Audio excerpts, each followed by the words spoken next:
Dear students and parents, welcome to master మార్ channel. మన ఛానల్ని లైక్ చేయండి, సబ్స్క్రైబ్ చేయండి. ఈ వీడియోలో మనం ఆంధ్రప్రదేశ్లో ఉన్న బెస్ట్ గవర్నమెంట్ కాలేజీల్లో ఒక కాలేజీ గురించి తెలుసుకుందాం. ఆంధ్రప్రదేశ్లో 18 గవర్నమెంట్ కాలేజీలు ఉన్నాయి. అందులో ఈ కాలేజీ టాప్ 2లో ఉంటుంది. ఆ కాలేజీ పేరే గుంటూరు మెడికల్ కాలేజ్, గుంటూరు. ఆంధ్రప్రదేశ్లో స్థాపించబడిన రెండవ కాలేజ్ ఇది. భారతదేశ స్వాతంత్రానికి పూర్వమే స్థాపించబడింది. అద్భుతమైనటువంటి కాలేజీ. ఆంధ్రప్రదేశ్లో ఉన్న ఆంధ్ర మెడికల్ కాలేజ్ తరువాత ప్రతి ఆంధ్రుడు చదువుకోవాలని కోరుకునే కాలేజీ గుంటూరు మెడికల్ కాలేజ్. ఈ కాలేజీ చరిత్రను కొంతవరకు మనం చూద్దాం. గుంటూరు మెడికల్ కాలేజీ 1940 సంవత్సరంలో అనౌన్స్ చేయడం జరిగింది. ప్రారంభోత్సవ వేడుకలు 1940లోనే జరిగాయి. అప్పటి మద్రాసు ప్రభుత్వం జూన్ 22, 1946న గుంటూరు మెడికల్ కాలేజీ జూలై 1, 1946 నుండి పనిచేయడం ప్రారంభిస్తుందని తెలియజేసింది. 50 మంది విద్యార్థులను చేర్చుకుంటుందని కూడా ఉత్తర్వులు జారీ చేసింది. అప్పటి ఆరోగ్య శాఖ మంత్రి ఆచంట రుక్మిణి లక్ష్మీపతి చేసిన సహాయం అపారమైనది. మరియు ఈ గొప్ప సంస్థలో విద్యను అభ్యసించే వారందరూ ఆమెకి నిజంగా రుణపడి ఉంటారు. డాక్టర్ జీవి సత్యనారాయణమూర్తి సెప్టెంబర్ 17, 1946న జిఎంసి స్కీమ్ అనే స్కీమ్కి ప్రత్యేక అధికారిగా బాధ్యతలు స్వీకరించారు. జిఎంసిలో చేరిన మొదటి కొన్ని బ్యాచ్ల విద్యార్థులు నిజంగా వైవిధ్యభరితంగా ఉండేవారు. ఎందుకంటే ఈ కాలేజీని 4 రాష్ట్రాల విద్యార్థుల కోసం స్థాపించడం జరిగింది. అవి ఎవరంటే ఆంధ్రులు, తమిళులు, మలయాళీలు, కన్నడ వాళ్ళు. వీరంతా ఈ కాలేజీలో సీట్లు పొందేవారు. 1946లోనే మహిళలకు హాస్టల్ స్థాపించబడింది. పురుషుల హాస్టల్ కూడా స్థాపించారు. Doctor D Jagannath Reddy July 26, 1954న ప్రిన్సిపల్గా బాధ్యతలు స్వీకరించారు. ఫిజియాలజీ బ్లాక్ ముందు నిర్మించబడిన పాథాలజీ బ్లాక్లో పారా క్లినికల్ శాఖలు, పరిపాలనా విభాగం మరియు లెక్చరర్ గ్యాలరీలు ఉన్నాయి. అద్భుతమైన పాథాలజీ మ్యూజియం ఇప్పటికీ దేశంలోని అత్యుత్తమ మ్యూజియంలలో ఒకటిగా పరిగణించబడుతూ ఉంది. క్లినికల్ కోర్సులను అప్పటి ముఖ్యమంత్రి శ్రీ టంగుటూరి ప్రకాశం గారు ప్రారంభించారు. గుంటూరులో చదువు పూర్తి చేసిన ఎంబీబీఎస్ విద్యార్థులు మొదటి బ్యాచ్ 1958 ఏప్రిల్లో ఎంబీబీఎస్ పరీక్షకు హాజరయ్యారు. విద్యార్థులు సంఖ్య క్రమంగా పెరుగుతూ వచ్చింది. 1957 నాటికి 105కి, 1958కి 125కి, 1959కి 150కి పెరిగింది. ఈ కళాశాల ఏర్పాటుకి ప్రధాన కారణమైనటువంటి ఆచంట రుక్మిణమ్మ గారి జ్ఞాపకార్థం 3 అంతస్తుల ప్రధాన భవనం నిర్మించబడింది. ఆ భవనానికి ఆచంట రుక్మిణమ్మ మెమోరియల్ భవనం అని పేరు పెట్టారు. వైద్య సేవల డైరెక్టర్ మేజర్ కెఎన్ రావు అవసరమైన అన్ని గ్రాంట్స్, అనుమతులు మరియు సహాయాన్ని పొందడంలో కీలక పాత్ర పోషించారు. 1959లో మెడికల్ కమిషన్ ఆఫ్ ఇండియా ఈ కళాశాలకు పూర్తి గుర్తింపుని ఇచ్చింది. 1958లో ఈ కాలేజీలో పీజీ కోర్సులు కూడా ప్రారంభించబడ్డాయి. 2007లో ఈ కాలేజీలో వజ్రోత్సవాన్ని జరిపారు. గత కొన్ని దశాబ్దాలుగా ప్రభుత్వ ఆసుపత్రిలో గణనీయమైన మార్పులు వచ్చాయి. అనేక మంది ప్రముఖుల అవిశ్రాంత కృషి ఫలితంగా రాష్ట్రంలోని ఉత్తమ తృతీయ సంరక్షణ ఆసుపత్రుల్లో ఒకటిగా ఈ ఆసుపత్రి అసాధారణ అభివృద్ధి చెందింది. ఈ కళాశాలలో పూర్వ విద్యార్థులు అంటే అల్యూమిని సంఘం కూడా ఉంది.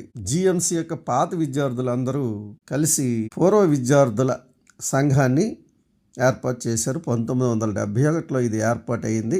ఈ కళాశాల రజతోత్సవ ఉత్సవాల సందర్భంగా 1971లోనే దీన్ని కూడా స్థాపించారు.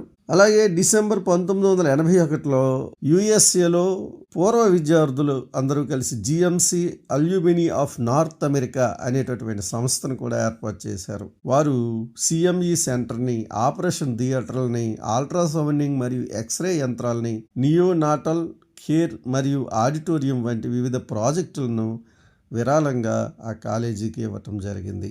జిఎంసి మరియు జీజీహెచ్ ఆరోగ్య సంరక్షణ రంగంలో గొప్ప సేవలు అందించడంలో మంచి రికార్డు కలిగి ఉన్నటువంటి కాలేజీ ఇది. గుంటూరు వైద్య కళాశాల దక్షిణ భారతదేశంలోని ప్రముఖ వైద్య సంస్థల్లో ఒకటి. ఇది ఆంధ్రప్రదేశ్ యొక్క జ్ఞాన కేంద్రమైన గుంటూరు నగరం నడి ఒడ్డున ఉంది. స్వతంత్రానికి ముందు భారతదేశంలో స్థాపించబడిన ఈ సంస్థ 1946లో స్థాపించబడినప్పటి నుండి ఎంతో ముందుకి దూసుకుపోతూ ఉంది. గుంటూరు మెడికల్ కాలేజీ యొక్క చరిత్రని కొంతవరకు తెలుసుకున్నారు కదా. ఇప్పుడు మనం కాలేజీ యొక్క సీట్ మ్యాట్రిక్స్ ని చూద్దాం. ఈ కాలేజీలో 250 సీట్లు ఉన్నాయి. ఈ సీట్ల నుండి 37 సీట్లు ఆల్ ఇండియా కోటాకి వెళ్తాయి. అవి పోను 213 సీట్లు స్టేట్ కోటాలో ఉంటాయి. ఈ సీట్లు ఏ క్యాస్ట్ కి ఎన్నెన్ని వస్తాయి అనే విషయాన్ని మనం తెలుసుకుందాం. ఆల్ ఇండియా కోటాకి వెళ్లే 37 సీట్లు, general 14, EWS 4, OBC 10, SC 6, ST 3 సీట్లు వస్తాయి. స్టేట్ కోటాలో 213 సీట్లు ఉంటాయి.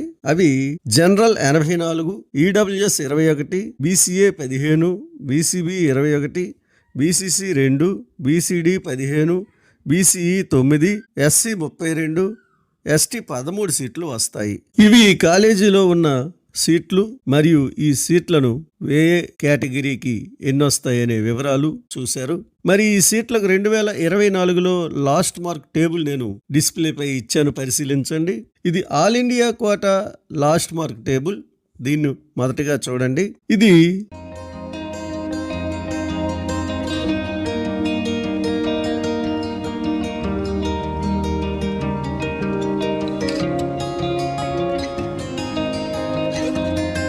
State quota last mark table.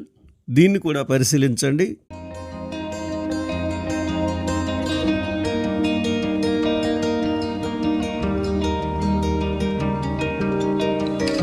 ఇప్పుడు 2025 ఎక్స్పెక్టెడ్ మార్క్ టేబుల్ ఇచ్చాను. క్రింద ర్యాంక్ కూడా అంచనాగా ఇచ్చాను. మొదటగా మీరు ఆల్ ఇండియా కోటాకి లాస్ట్ మార్క్ టేబుల్ని పరిశీలించండి.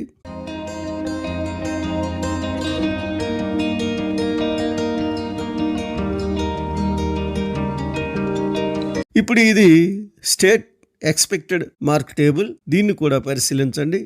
ఇందులో మార్కులతో పాటు ర్యాంక్స్ కూడా ఉన్నాయి. ర్యాంక్ చాలా ముఖ్యం.